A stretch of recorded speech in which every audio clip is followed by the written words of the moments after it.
Hey everybody, it's Christine Ernst, the Fat Ass Cancer Bitch, coming to you once again for the 120th time from the Cozy Writing Cottage. This is the 120th episode.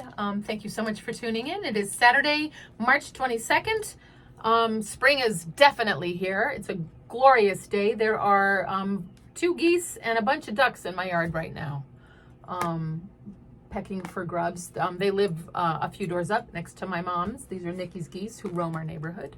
And then there's the black squirrel, the neighborhood black squirrel out this other window, rustling through all the leaf litter. The sap is rising. So, not coincidentally, I've been sleeping this week with my window open, waiting to hear the peepers, which should be any minute now. Julia has erected a 6x6 by 7 foot tall clear plastic greenhouse filled with grow lights in her not large enough bedroom to start 20 trays of flower seedlings. She's going to turn her front yard this summer into a cutting garden. I'm not wearing any socks today. It's not quite warm enough to not wear socks, but once I started not to wear socks a couple of days ago, I can't go back. So wish me luck. Spring is here. Tra-la, the little mulberry tree I thought that I killed last summer seems to be showing signs of life. I am planting my tomato garden. This is my work in what feels like a hopeless time. Without a clear plan to foment a revolution, organize a rebellion, meaningfully resist, I am laying low, sort of literally, tending to earth and home stuff. And this week I read about hermit crabs, as one does.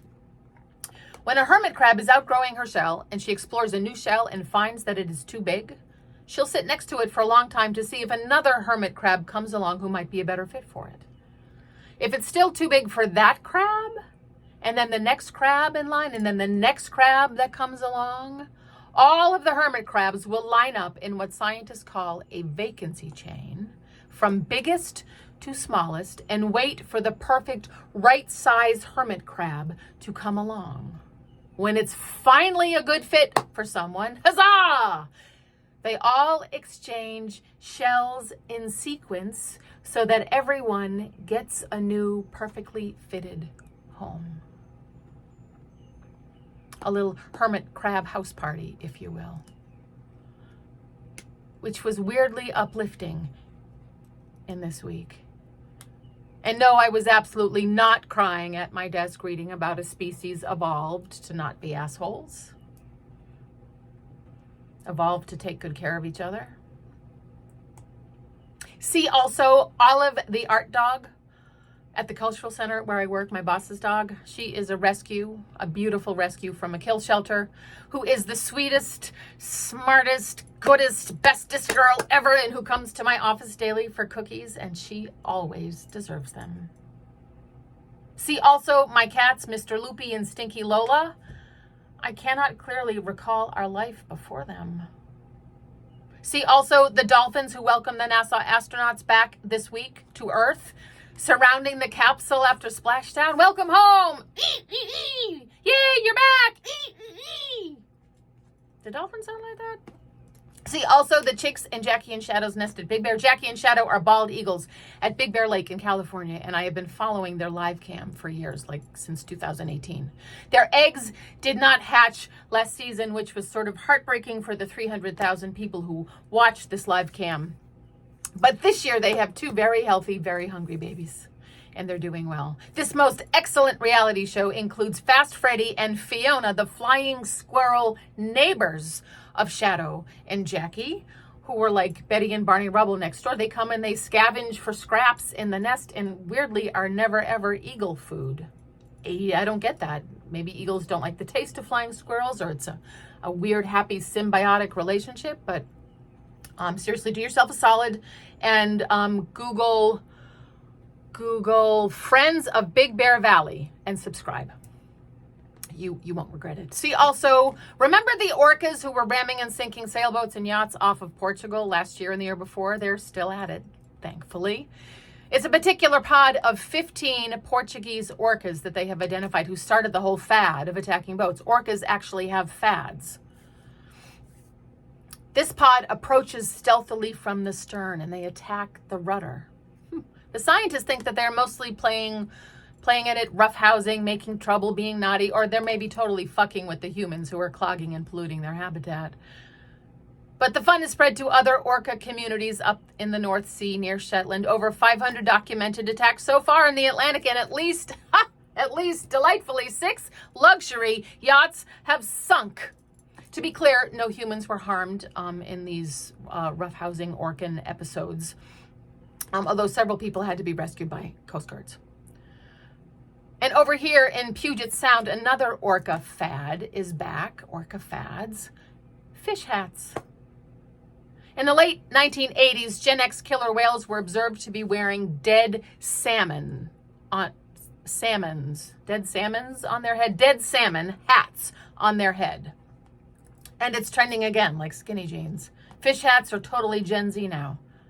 Some experts think the behavior might be linked to food availability, but most agree it's just a fun thing to do. Wear a dead fish.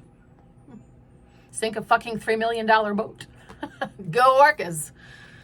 And see, also, my friend Mary Chris saw a right whale breach at Herring Cove in Provincetown yesterday. They are back in the bay, and there are at least 2 babies. Do yourself another solid and download the Whale Alert app on your phone. Watch that instead of the news. Subscribe to this eagle cam I just told you about. Learn about hermit crabs. Listen to the birds. Download the Merlin app. Another solid. Download the Merlin app if you haven't already. It is life-changing. You can lie in bed next to your open window in the morning with it on, and it will tell you all the birds who are singing in that symphony around your house.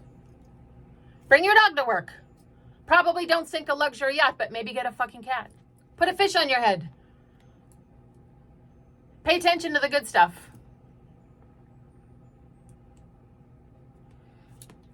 The geese in my yard. Oh, everyday joy. I talked about that last week. All these small instances to pause and feel wonder. To be on this earth.